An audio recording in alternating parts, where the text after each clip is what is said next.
are a bunch of eggs that I've kept, and these are ones done by my daughter now, or both daughters. You can see that there is kind of a white area. Now you can get that white area two different ways. You can use a white crayon and you can draw. The thing is, we're gonna be using eggs that have the yolk and things blown out, so it might be harder to do it this way. But the white crayon leaves areas, what we call resist, that are left the color of the egg, okay? So these are some gorgeous Pysanka eggs that you can see. Hi boys and girls, I'm back to show you some really cool things you can do with your egg dyeing. And I'm going to share a little bit of history. You might not know this, but here in Alaska we have a lot of Russian and people from other places. And so in Ukraine, what they do with their eggs is they do what's something called Pysanka, which is a special kind of dyeing where you use multiple dips into different colors. And I'm going to show you some tricks. Now, you might want to have your mom or dad help you with this, because there is a little bit of a candle and a flame involved, but you can totally do this without using hot wax too. You can just use a white crayon instead of using the hot wax. But I want to show you how, if you can't run out to the store and buy, Easter egg dyeing stuff, you can do it at home, okay? One of the things you can do is you can take a marker, and I have just a little bit of vinegar in a glass. If you take the marker and you pull out the marker colored part, you can actually soak that in the vinegar, and in a little bit of time, the color will start coming out, okay? You could even mix colors. Now, you might remember me saying some things about neighbors look nice. Well, because red and orange are right next to each other, you can mix the red and the orange right together, okay? And that will not make a color that's really dark or anything. So colors that are neighbors look really good together, and they will be able to mix and make a nice color too. So just by mixing those marker stems, you'll be able to have some nice dye for doing this project. It's a little bit of color theory because I just mentioned it before. What I was saying, the big word is analogous colors, but if colors that are next to each other look really good. And if you're able to take colors that are close to each other and mix them, you're not going to end up with something that's going to be gray or brown, okay? Opposites, colors that are across from each other, yellow and purple, if you think about the LA Lakers colors, or blue and orange, those colors mix and make gray, okay? So, but as long as you're thinking about neighbors, you know that those are always going to look nice. It's always nice to have yourself a little color wheel that will help you. So I just mixed orange and red, and they're going to make a nice kind of salmon color. I had bought these just plastic eggs. There are some that I had from lots of years ago, but I'm going to show you how you can actually use real eggs for this project, and it makes them something that you can keep for a long time. I want to show you, just by taking the egg and a white crayon, you can draw some things on here.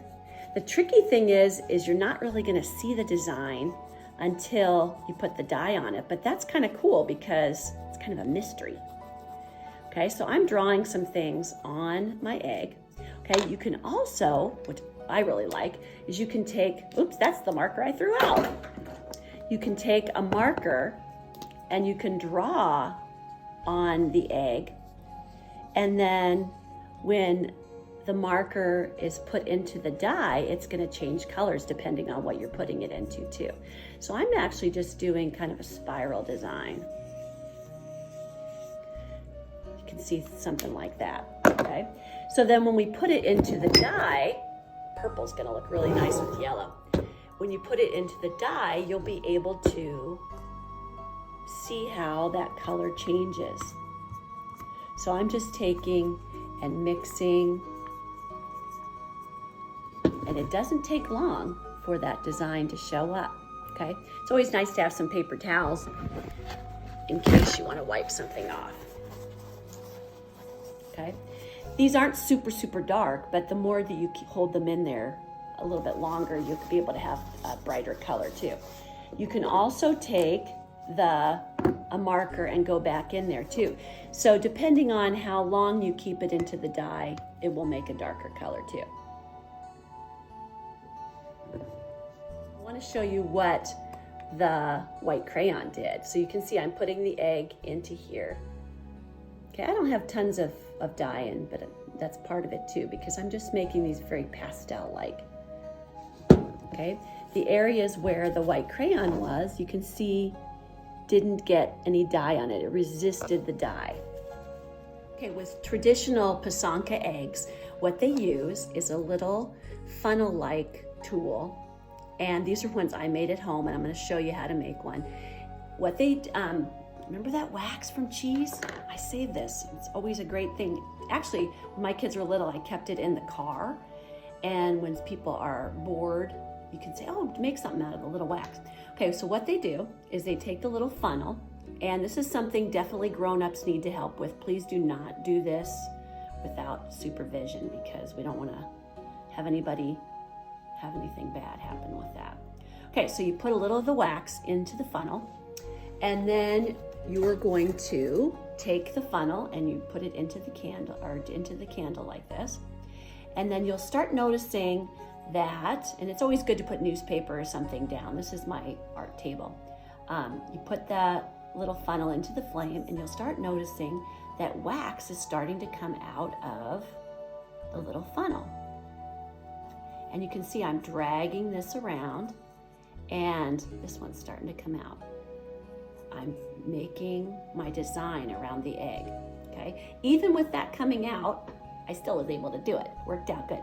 You could just do spots, and this is something where maybe moms and dads could do the wax part and then give the little handle thing to the kids.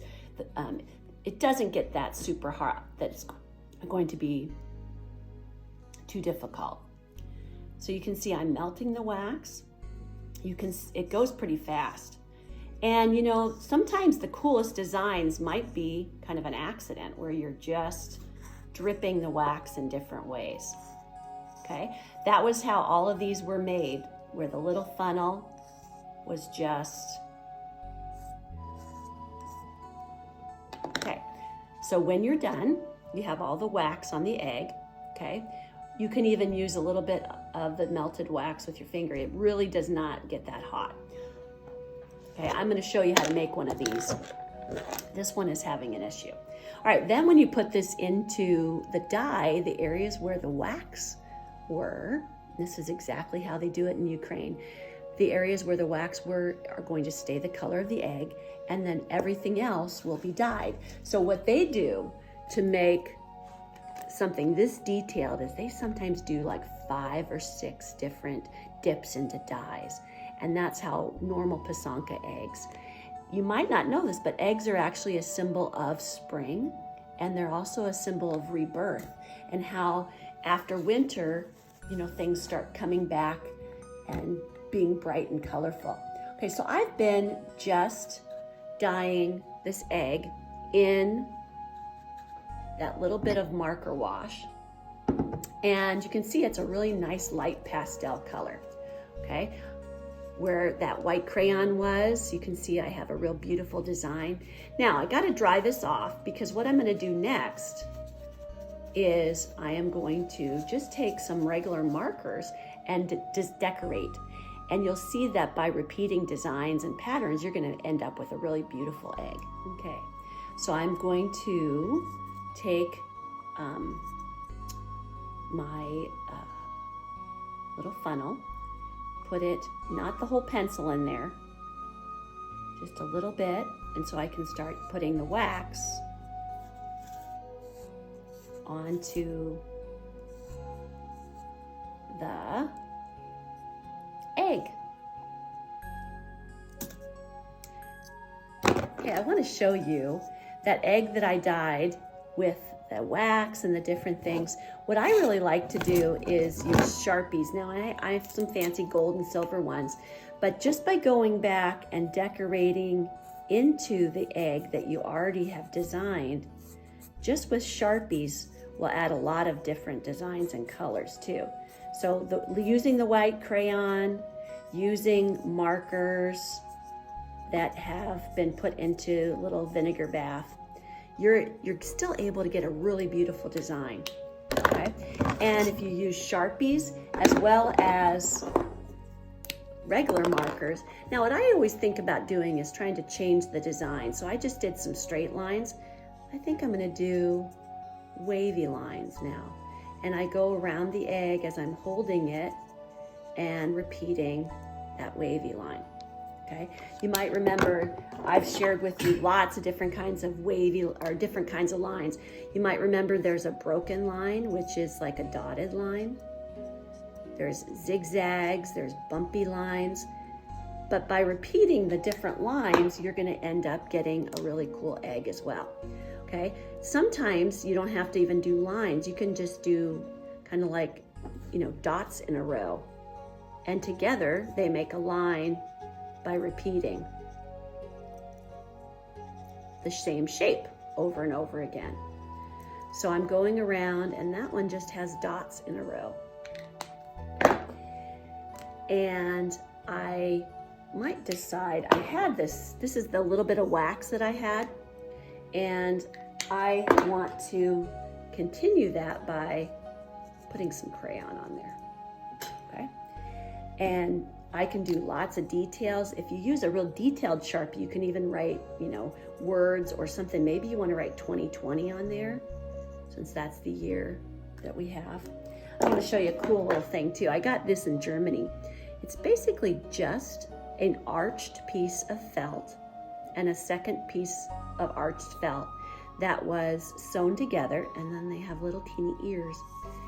And so this can be put on your eggs as a cute little design, okay? When you're not using it for eggs, you can also take 2 fingers and you can use it for a puppet as well too. But it's just a piece of felt that you can design with, okay? I was gonna show you something else. These are little cupcake tins that I got. And this is also something that you can do if you cut down to the middle so that it has kind of a slit, and then wrap that around your finger. You can make the cone for the wax really easy too. So you can see I'm just taking that and wrapping that around. Now, to make the hole, you're gonna definitely need to cut the end of it, okay? But that's another thing that you can do. Remember, you definitely want the grown-ups to be doing the candle, okay?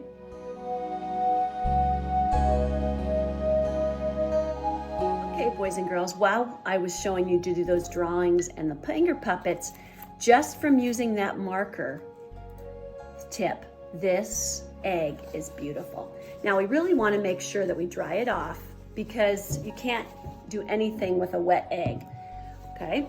But you might notice that I had all that wax on it. And moms and dads might be saying, how are you going to get that off? Well, it's the same exact process as putting it on. You're going to take your little candle, and this is definitely something moms and dads have to do, okay? Do not try this by yourself. And you're going to take the wax, and you just put it just within a little bit of, and then you just wipe off, and you can see how it's starting to come off. Doesn't take much heat to make that cool wax come off. And you can see how the wax is just coming right off.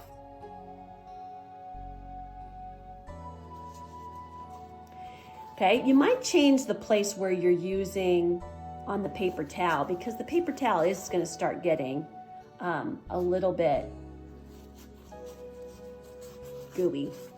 But all that wax is coming off. I wanted to show you that my egg has totally gotten the wax off of it, and now it's time to decorate it. So same kind of thing. I can take, and I don't have to cover those white areas, but I can do my decorating on top of it. So I can use markers, Sharpies, and I can go in between some of the white areas and add some designs. You know, I was just thinking about this. Some of the 5th and 6th graders, this is definitely something where you could make some really fancy eggs. I think my daughters, we did this when they were in 5th and 6th grade too. It takes a little bit of concentration, but I think that you could come up with some really cool designs. Now with this one, you can see I just went around with a Sharpie and outlined the white areas, and wow, they really stick out. Okay, you can see with this, that Sharpie on top of the egg, and I really like just that marker trick, shows and makes a really light egg. Checker patterns. This was one where I made a yellow egg and then I just used a green marker and colored it and then went inside with, outlined it with Sharpie. Okay, this one has a cool spider web design. So the sky's the limit. You can do this lots of different ways. Hope you enjoy Pysanka eggs. Okay, this is more advanced as well, maybe for 5th or 6th graders, but I don't doubt that there's a lot of different things that you can do at younger age with parental help too. If you take a real egg and at the bottom with a pin or a needle, if you make a little hole at the bottom, okay, directly on the other side, you want to make a hole there. And I kind of make a couple of holes and kind of spin them around. Okay, this is a way of what's called blowing the yolk out of an egg. And I did this with these eggs that my daughter, and I've had these for years. They've lasted. You want to get the organic material out of the egg or it'll go rotten. So this is a way of doing that.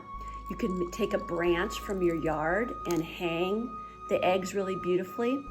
What you're gonna do, you have a hole on both ends. You're gonna take one end and you're gonna take your mouth and then blow. Now you wanna do this without smashing the egg with your fingers.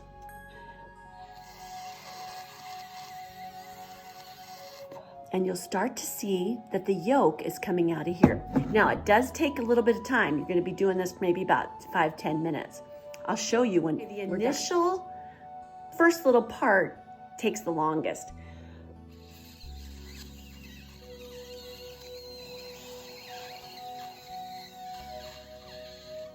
But then once you start getting the yolk and the white out of it, it goes really fast. The trick I've used is if you take the egg and you kind of shake it a little bit, what you're doing is you're kind of breaking the yolk. That makes it a little bit easier for the fluid to come out of it too. Okay, whew, sometimes this takes a little bit of patience. When you start getting to see the yolk coming out, the yellow part, then you know you're almost done. You'll hear kind of an empty sound when it's done. I just did is I flipped the egg over and you can see it's really coming out now. Have fun, you can hear that. There's nothing in the egg. So what I always do is I try to rinse it out and then you'll see that water comes out of it too. But you want to have it pretty clean. But this is how you can blow an egg and it'll last for years. I wanted to show you something you can do too. If you've taken the time to do one of these beautiful waxed Pysanka eggs, you can also display them like this. This is just an old wood candlestick, and by adding, I mean, that took some time to make that egg. So you can see that you can display it like this and, you know, take pride in this artwork that you took so long to do. You can see my egg is all dried and it's ready to go and get some beautiful decorations on it. I hope you enjoyed doing Pysanka eggs, and it's just another way, instead of doing tons of eggs, you could take the time to do a really fancy egg that will last years and years, and it'll be a piece of artwork. Hope you had fun. Take care.